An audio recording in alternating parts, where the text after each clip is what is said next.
மேஷராசியா bro? நீ சனி பகவான் இருக்கான்ல உன் லைஃப்ல எண்டு கார்டு போட ரெடியா இருக்கான். 2026ல அம்பானி ரேஞ்சுக்கு சீனை போடுவேன். அப்படி போட்டனா நடு தெருவுல நிக்க வேண்டிய நிலைமை வரும் ப்ரோ.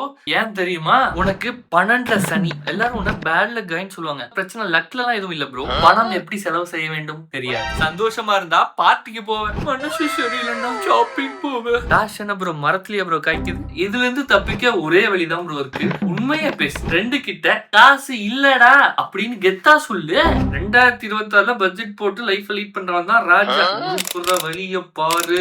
இத நீ பண்ணலனா இஎம்ஐ கட்ட உன் 2 கிட்னிய விற்க வேண்டியது வரும். நடு ரோட்ல நான் சொன்ன மாதிரி நிக்க வேண்டியதும் வரும். லவ்ல இந்த மாதிரி கிஃப்ட் கொடுத்தா லவ் பண்ணிடுவாங்கன்னு நினைக்கிறியா ப்ரோ? உன்னோட டைம் அண்ட் கேரை கொடு. மேஷம் காசு முக்கியம் இல்ல, மென்டல் பீஸ் தான் முக்கியம். கேங்ல மேஷராசிக்காரன் இருப்பான்ல, அவனுக்கு இதை ஷேர் பண்ணி பட்ஜெட் பத்மநாதன் அவன மாதிரி இருக்கு சொல்லு ப்ரோ. அப்புறம் உன் ராசி என்னன்னு கமெண்ட் பண்ணிட்டு ப்ரோ. 9 கிராம் உச்சம் பெற்ற ஒருவன்